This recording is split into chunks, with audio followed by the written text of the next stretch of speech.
You're listening to At the Post Live, Serling on Saratoga on 104.5 The Team, ESPN Radio. As we come back, let us remind you that At the Post Live, Serling on Saratoga, is coming to you live from the Parting Glass Pub in downtown Saratoga and is presented by Naira Bets.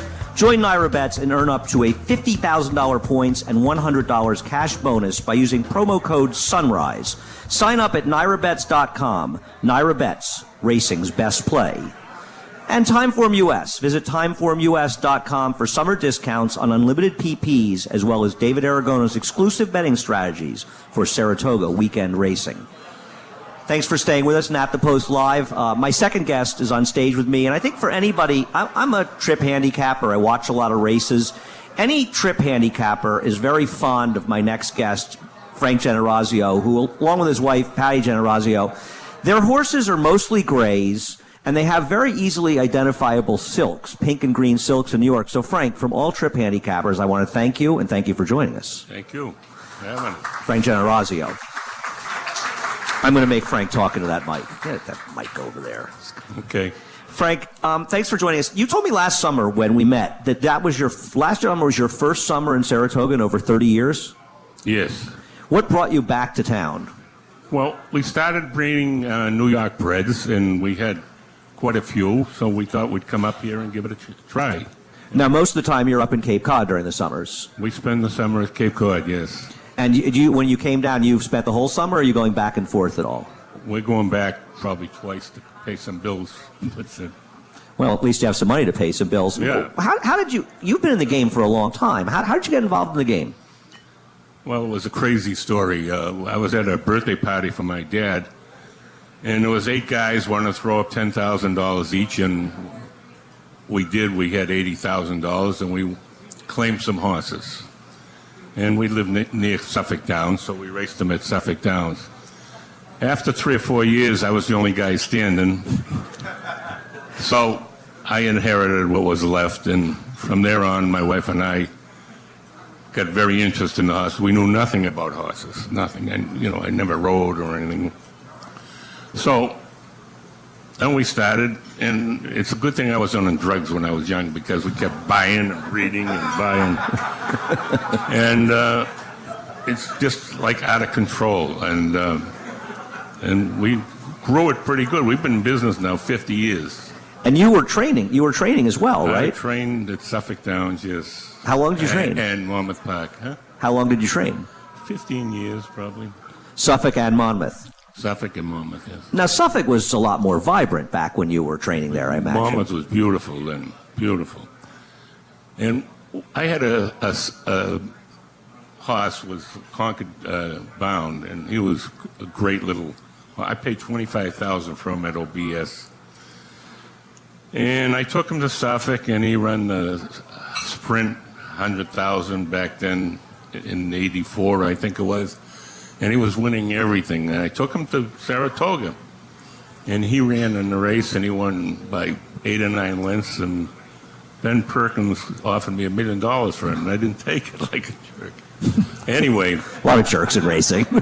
Anyway, the horse, we stood him down in Florida, and he bred 2 crops. And every one of them could run a hole in the wind. I was getting calls from California. Everybody wanted to breed to him, and he died. He colicked and died. So he had 32 foals, and every one of them could win. So now we're really hooked, and that's how we're here. Don't compare me with Karen, because he has all grade 1 winners and everything. We get little homebreds that we pay $5,000 stud fees, and he's got $125,000 stud fees. We're in a different class, but we have just as good a time. It's a very sad story, I know. I'm in tears. Now, Belmont Day, while Kieran was running the Met Mile, you ran 1-2 in the Jipers, I recall. Were they both homebreds? They were both homebreds, yep. One a New York bred and one a Florida bred. It's pretty amazing. That was the greatest thrill we had. We won a few grade ones. Pure sensation. In fact, you touted them that day at 20-1, and you couldn't understand how the horse was 20-1. I couldn't understand why he was. And we were watching you on TV for Well, I mean, the only thing that worried me about him is your trainer, Christophe Clement. And I got a bone to pick with Christophe Clement. We're going to get to that in a second. He's here. I was worried he wouldn't send him the lead. He's so afraid to go to the lead, I know, isn't he? He always downplays the horse anyway. He'll never give you a sure go. Well, we're going to discuss here. We're going to discuss Christophe, who has $1 million war front in on Sunday. So, is this the war front that can run, Christophe? You're back there. Let us know. You're on the spot. This war front can run. You got two in there. You got $1.5 million worth of first-time starters. Okay, the war front's good. Tell Naja. Naja will tell me the truth. Christophe is being very cagey about those war fronts. So, if do you own a lot of broodmares? Because you breed a lot of your horses. How many broodmares do you own? 30. All homebreds. And when you pick out sires to breed them to, you don't exactly go to the $1 million year, the sires out there. Not really. We're upgrading a little now. You are. But maybe we're making a mistake because we were breeding our mares to underbred studs and they're performing. Maybe if I breed them to better studs, they won't perform. Well, Disco Rico is somebody you bred to a lot, right? $5,000. And had a lot of success. And I got a deal for $2,500. Really? Yeah. Did that mean you had to talk to his owner, though, Joe? I'm very friendly with his owner. That was the deal? I grew up with his father. Well, he was a very good sire. He passed away about a couple years ago, right? He was a very, very good sire. When did you first come to Saratoga? Oh, I came back in the 80s. I brought my jockey, Kyle Galmadella, from Suffolk Downs up. And we were like little hicks. Suffolk guys right here. We were the blue-collar guys there.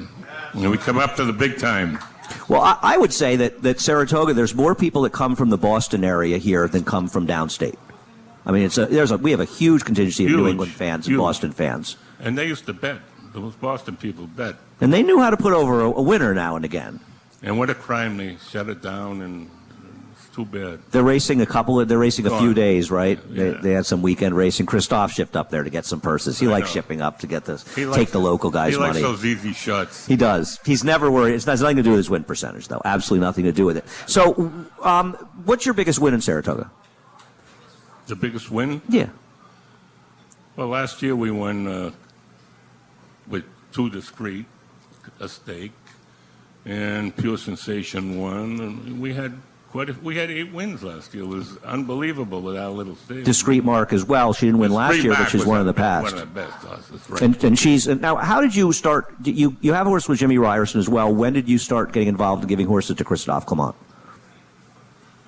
Well, I was friendly with Christophe years ago with a fellow named Peter Kachas, who was a big owner for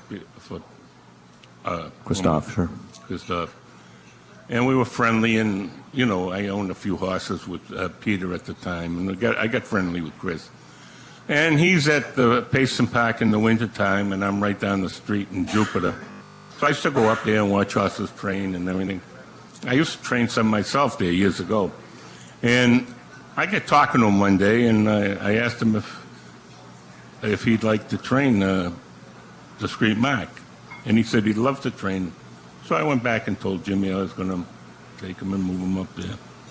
And he did a great job with him. We won grade 1, and then we sold her for a big price. She was a beautiful mare. And you bred her yourself? Bred her ourselves.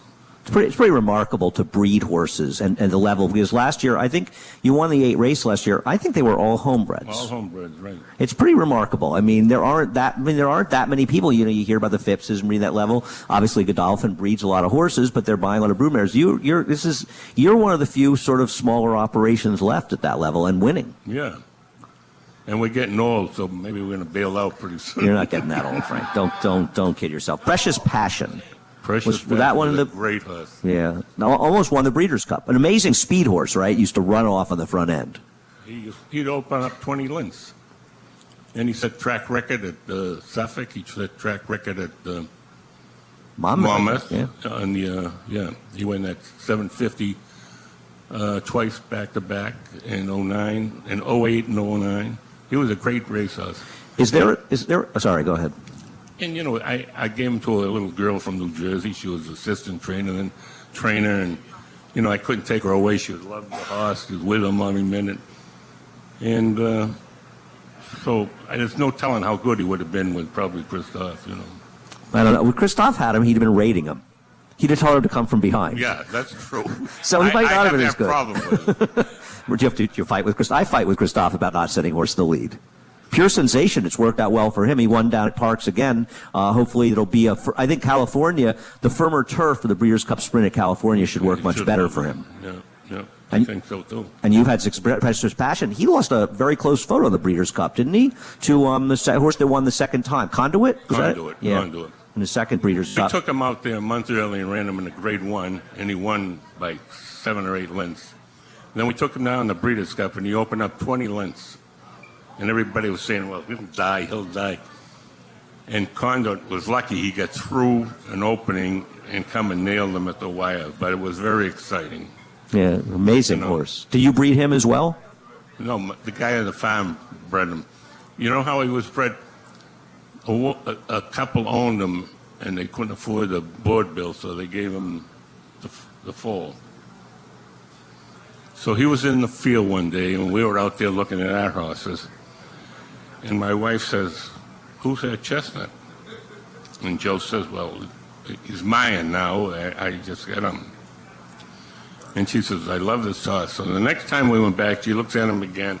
So I went over and bought him for $10,000. That's what I paid for him. Off Joe Barbazon. Incredible. Incredible, yeah. Was he already named? Yes, he was named. So who misspelled his name? Joe's wife. I can't accuse her. Because his name was famously misspelled. It was misspelled. Yeah. And I wouldn't change it. I'd never change a horse. Well, it kind of made it special, right? It made him sort of easy to recognize. Yeah. Now, a friend of mine wanted me to ask you a question. You have different silks in New York than you do everywhere else. Why is that? Well, when I first came to New York, we were from Suffolk, I told you, and we had the orange and white silks. And they wouldn't allow them because someone else had them, so they had to pick our own silks in New York. So that's how we have the 2 sets of silks. So there's not even that big a story. No. I thought there would be some sort of cool story. No. Couldn't you have made By something accident. up or something? No. Yeah, because they're so much easier to see here. I mean, it's just, we just love your horse. And is it the Concord Bound influence that has a lot to do with them being grays? Yeah, definitely. He was a great colt, and all the mares were gray, and there's not many of them left. But they're all getting old, but they've done wonders. Well, you've done an amazing job. Is it great to come back to Saratoga? Oh, we love it here. 2 years in a row now. Good. We hope you keep coming back. It's so nice to meet you last year, and we appreciate your very much coming up here. Frank Generosio. Let's give him a big hand. Thank you. Thanks, Frank. Thank you for having me. Stay with us as we come right back. At the Post Live is brought to you by the Saratoga Hospital Foundation. Together, we support community health.